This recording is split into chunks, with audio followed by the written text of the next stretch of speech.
C'est pourquoi Daniel, lui, il vient, il combat pour ces personnes. Michael.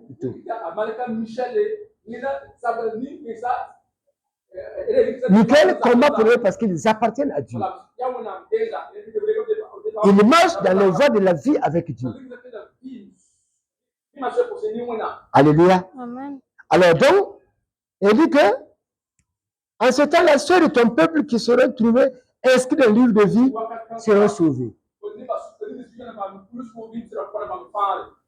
Et vous voyez, écoutez-moi bien, on n'a pas dit celui qui vient à l'église. Seulement, on a dit ceux dont les noms seront inscrits dans le livre de vie. Ceux qui mettent leur cœur avec Dieu pour obéir à sa parole, pour vivre selon sa parole. Ces personnes sont vivantes, sa parole les rend vivants. Alléluia. Amen. Gloire soit rendue au Seigneur. Alors c'est pourquoi la Bible nous dit plusieurs de ceux qui dorment dans la poussière de la terre se réveilleront. Les uns pour la vie éternelle et les autres pour le pauvre, pour la honte éternelle. Nous avons déjà vu derrière, dans un message, dans Apocalypse 12, que Dieu nous montrait, voici comment, dans ces temps, ceux qui croient en lui peuvent être sauvés. Qui se rappelle? Qui peut nous rappeler ça? Qui peut nous rappeler ça? Oui. Par le sang de l'agneau. Hein? S'ils vivent dans la purification par le sang de l'agneau et par le témoignage de leur bouche. Ils seront sauvés. Ils seront sauvés. Ils l'ont vaincu. Ils seront sauvés par le sang à cause du sang de l'agneau et le témoignage le témoignage de leur bouche. Vous voyez?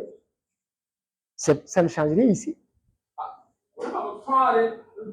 Ceux qui marchent dans la sanctification, leur nom est écrit dans le livre de vie.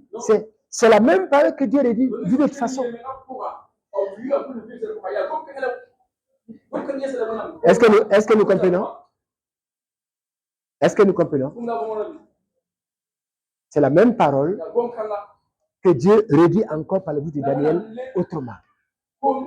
Par Jean, Dieu dit on sera sauvé. Ceux qui vaincront le diable dans ce temps, ils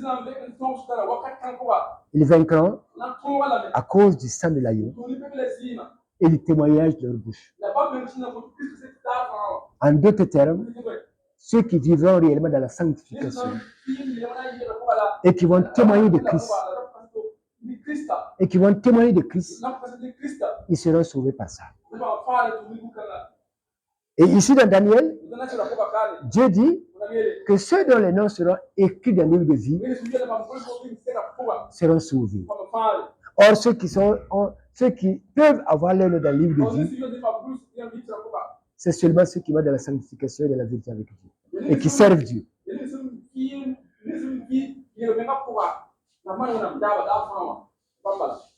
C'est eux leur nom qui est écrit dans le livre de vie.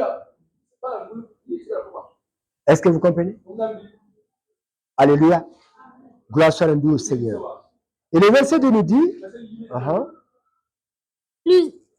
plusieurs de ceux qui dorment dans la poussière de la terre se réveilleront. Plusieurs de ceux qui dorment dans la poussière de la terre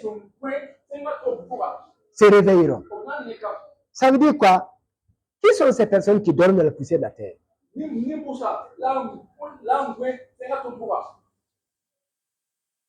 Qui sont ceux qui dorment dans la poussière de la terre? Oui. Ceux qui sont moins spirituels, qui vivent dans le péché.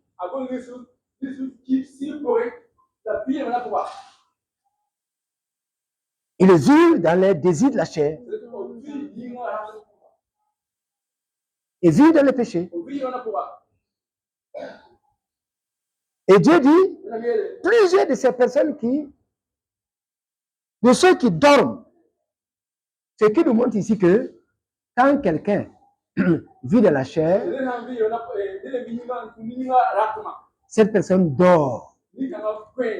Spirituellement, il dort. Il dort. Alors ici, quand on parle qu'il dorme, ça parle surtout de ceux qui ont reçu Christ, mais qui dans ces temps, qui sont tombés dans la chair, qui sont tombés et qui ne vivent plus la vie de l'esprit. Qui ne vivent plus la vie de l'esprit. Ils dorment. Ils dorment. Et vous voyez, lorsque quelqu'un dort, vous voyez, écoutez-moi bien. La caractéristique de quelqu'un qui dort, c'est que quand quelqu'un dort, il n'a plus aucun intérêt à quoi que ce soit. Il a tourné le dos à tout. Il ne s'intéresse plus à rien. Il ne s'intéresse plus à rien.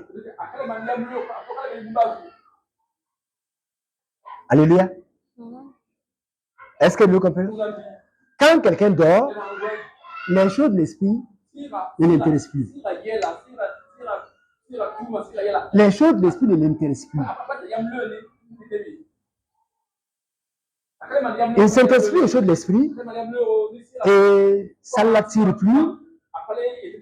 Et il tourne le dos à ça. Il devient indifférent aux choses de l'esprit.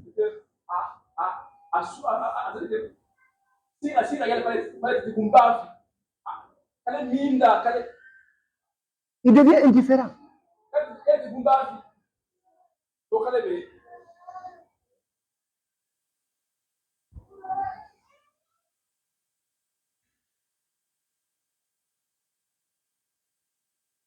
Où est-ce que toi tu es aujourd'hui? Est-ce que tu dors ou tu es réveillé? Il faut que tu dors ou tu es réveillé?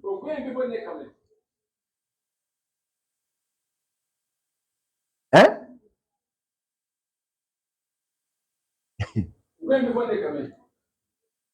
Il t'appartient de regarder, de prendre conscience. Quand quelqu'un dort, même le diable peut le passer dessus sans qu'il se rende compte. Le danger de dormir, Jésus le dit dans Matthieu 13, que l'ennemi est venu semer l'ivraie pendant que les gens dormaient. Pendant que les gens dorment.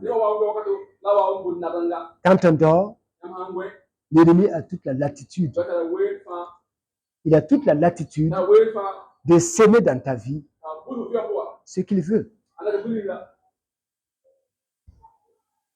Est-ce que quelqu'un m'a entendu? Quand on dort, l'ennemi a toute la latitude de semer dans ta vie tout ce qu'il veut. Mais une question simple s'impose. Quand l'ennemi sème les choses de sa volonté, qui supporte les conséquences?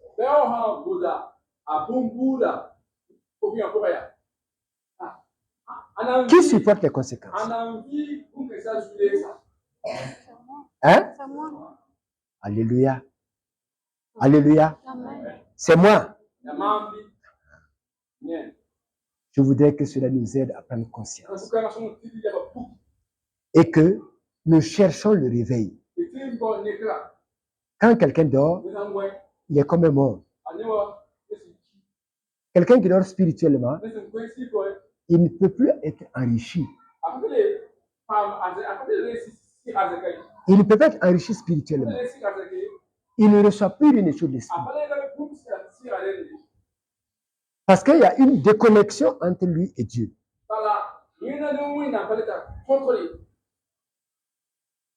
Est-ce que nous comprenons? Je prie ce matin que le Seigneur produise en chacun d'entre nous ce désir de réveil véritable pour que nous puissions voir la grâce et la gloire de Dieu.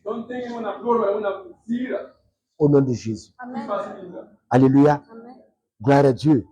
Il dit que plusieurs de ceux qui dorment dans la poussière, la terre se réveilleront. Les uns pour la vie éternelle et les autres pour l'opprobre, pour la honte éternelle. Regardez, le Seigneur est tellement merveilleux. Sa parole est tellement vraie. Dans ces temps où le mal s'élève, Dieu nous enseigne. C'est ce qu'on appelle la grande tribulation. Les douleurs vont permettre que beaucoup de gens qui dormaient se réveillent. Les douleurs vont permettre que beaucoup de gens qui dormaient se réveillent. Et que beaucoup aussi qui vont rester entêtés, endurcis, aillent aussi dans la destination finale. Ils vont vivre la honte éternelle. Donc vous voyez que c'est aujourd'hui un temps où tout se décide.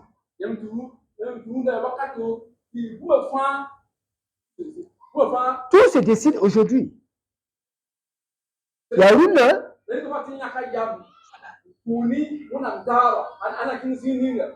le boom fana bangendika a sola no kenere. C'est aujourd'hui que tout se décide. Et il appartient à chacun d'entre nous de savoir faire le choix. Regardez, depuis le temps de Blaise, beaucoup de gens ont commencé à dire, j'en ai parlé également, que le monde, et c'est pour ces personnes, il parlait du Burkina Faso. Et j'ai dit également du Burkina Faso comme du monde entier. Le monde est à la croisée des chemins.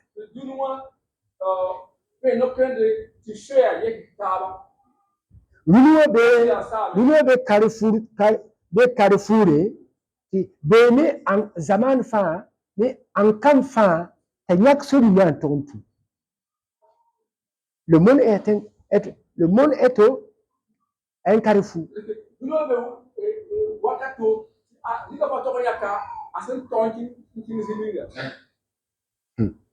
Regardez, c'est tellement sérieux. Même les grandes nations, les petites nations, c'est un temps où Dieu regarde les choix de chacun. Dieu veut voir les choix de chacun.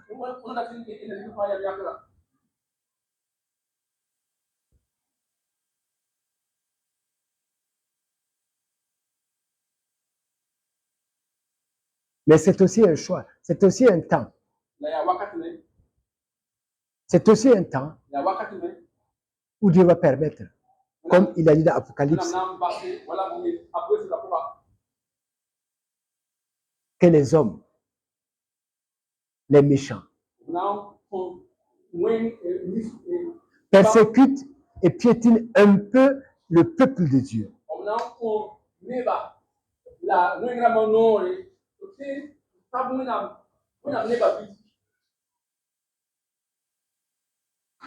Donc ils persécutent un peu le peuple de Dieu. Donc ils les piétinent un peu. Pourquoi? pour que ça participe à former parfaitement le peuple de Dieu.